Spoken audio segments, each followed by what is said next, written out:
మహారాష్ట్ర, జార్ఖండ్ ఎన్నికల తుది ఫలితాలు వెల్లడయ్యాయి. మహారాష్ట్రలో బీజేపీ విజయకేతనం ఎగురవేస్తే, జార్ఖండ్‌లో జార్ఖండ్ ముక్తి మోర్చా అధికార పీఠాన్ని అధిరోహించింది. మొత్తానికి ఈ ఎన్నికల్లో 2 రాష్ట్రాల్లో ఫలితాలు గనుక చూస్తే కాంగ్రెస్ ఇక్కడ, అక్కడ కొంత చతికిల పడింది. మహారాష్ట్రలో అయితే దారుణంగా ఓటమి పాలైంది. 2 రాష్ట్రాల ఫలితాలను ఒక్కసారి విశ్లేషించే ప్రయత్నం చేద్దాం. ఇక్కడ మహారాష్ట్ర చూద్దాం. మహారాష్ట్రలో బీజేపీ 229 సీట్లు, మహావికాస్ అఘాడీ 47 సీట్లు, ఇతరులు 12. ఇక్కడ మ్యాజిక్ ఫిగర్ 145. 145 మ్యాజిక్ ఫిగర్ అయితే 230 మహాయుతికి 230 సీట్లు వచ్చాయి. ఇక మనకు జార్ఖండ్‌లో గనుక చూస్తే, జార్ఖండ్‌లో ఎన్డీఏ కూటమికి 56, ఎన్డీఏ కూటమికి 24, అదర్స్ 1. ఇందులో ఎన్డీఏ కూటమిలో 24 వస్తే, ఇండియా కూటమిలో 56. 56 అంటే ఇందులో జేఎంఎం ఉంది, కాంగ్రెస్ ఉంది. పార్టీల వారీగా ఇక్కడ మెజారిటీ వచ్చేసి మనకు మ్యాజిక్ ఫిగర్ వచ్చేసి 41. మొత్తం 81 సీట్లు అయితే మ్యాజిక్ ఫిగర్ 41. ఈ పార్టీల వారీగా ఏ పార్టీ ఎట్లా పర్ఫామ్ చేసింది, ఎట్లాంటి సీట్లు పొందిందో ఒక్కసారి చూద్దాం. ఇది ఎలక్షన్ కమిషన్ అఫీషియల్ వెబ్సైటు.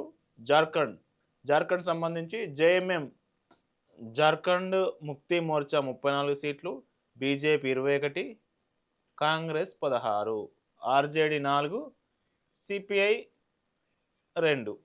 మొత్తం 81 సీట్లు అయితే 34 జేఎంఎం, 21 బీజేపీ కైవసం చేసుకుంది. ఇక కాంగ్రెస్ వచ్చేసరికి 16 సీట్లతో సరిపెట్టుకోవాల్సి వచ్చింది మహారాష్ట్రలో. జార్ఖండ్లో అయితే మహారాష్ట్రలో ఎట్లా పర్ఫామ్ చేసిందో ఒక్కసారి వివరంగా చూద్దాం. బీజేపీ 132, బీజేపీ ఒంటరిగానే 130, దాదాపు 151 సీట్లలో పోటీ చేసింది. 151 సీట్లలో పోటీ చేసి 132 సీట్లలో విజయం సాధించింది. Shivsena 57, NCP 41, Shivsena UBT 20, Congress 16. దీని డీటెయిల్గా చూద్దాం.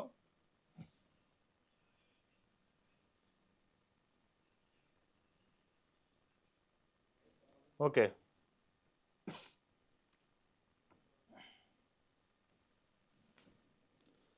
ఇది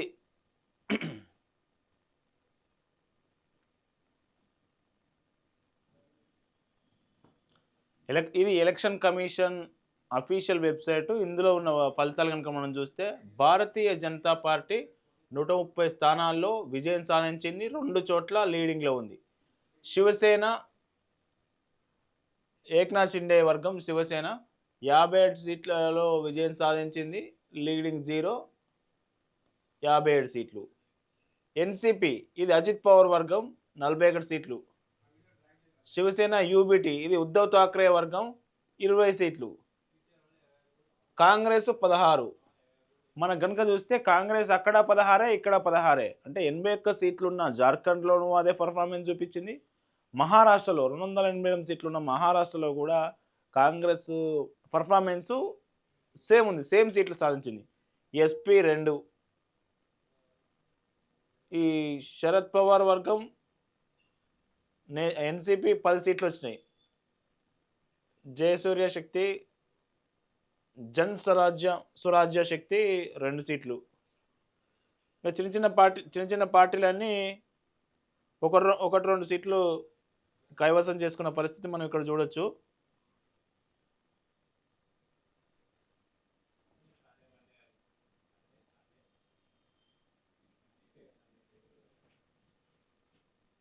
మనం ఒక్కసారి కనుక ఈ మ్యాప్ను విశ్లేషిస్తే,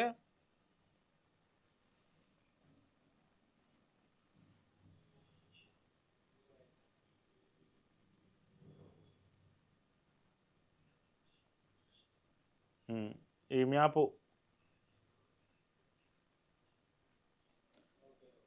అసెంబ్లీ పోల్స్ జార్ఖండ్ మొత్తం 81 సీట్లు, 41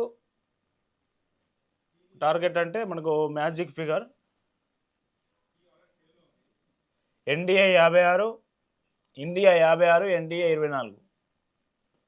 నెక్స్ట్ ఇక్కడ మహారాష్ట్ర చూద్దాం.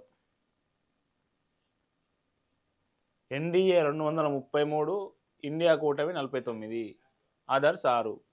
అంటే ఓవరాల్గా చూస్తే మహారాష్ట్రలో మునుపెన్నడూ లేనంతగా ప్రజలు బీజేపీ వైపు మొగ్గు చూపారు. కాంగ్రెస్‌కు అదే స్థాయిలో చావుదెబ్బ తగిలింది. మొత్తానికి పార్లమెంట్ ఎన్నికల తర్వాత మనం చూస్తే హర్యానా ఎన్నికలు, మనకు జమ్మూ కాశ్మీర్ ఎన్నికలు, ఇప్పుడు జార్ఖండ్ ఎన్నికలు, మహారాష్ట్ర ఎన్నికలు. ఈ 4 రాష్ట్రాల అసెంబ్లీ ఎన్నికల్లో కాంగ్రెస్ ఆశించినంత స్థాయిలో ముందుకు రాలేదు. పార్లమెంట్ ఎన్నికల్లోనే 10 సంవత్సరాల తర్వాత మొట్టమొదటిసారిగా సెంచరీకి చేరువలో 99 ఎంపీ సీట్లు సాధించి కొంత ముందంజలో ఉంది, కాంగ్రెస్ కూడా రేస్‌లో ఉంది అనే ప్రయత్నం చేసిన కాంగ్రెస్ పార్టీ పార్లమెంట్ ఎన్నికల తర్వాత మాత్రం చాలా తిరోగమనం దిశలో వెళ్తా ఉన్నది. ఈ 4 రాష్ట్ర ఎన్నికల్లోనూ, 4 రాష్ట్రాల అసెంబ్లీ ఎన్నికల్లోనూ మనకు అదే విషయం స్పష్టమవుతున్నది. అయితే జమ్మూ కాశ్మీర్‌లో మాత్రం నేషనల్ కాన్ఫరెన్స్ పార్టీతో కలిపి నేషనల్ కాన్ఫరెన్స్ పార్టీకి 42 సీట్లు వస్తే కాంగ్రెస్‌కి 6 వచ్చినాయి. మొత్తానికి అక్కడైతే ప్రభుత్వ ఏర్పాటులో భాగస్వామ్యం అయితే అయింది. కానీ అక్కడ కూడా పూర్ పర్ఫార్మెన్స్ చూపించింది కాంగ్రెస్ పార్టీ. అయితే ఇక్కడ జేఎంఎం జార్ఖండ్‌లో కూడా జేఎంఎంకి ఎక్కువ సీట్లు, కాంగ్రెస్‌కి 16 సీట్లే వచ్చినాయి.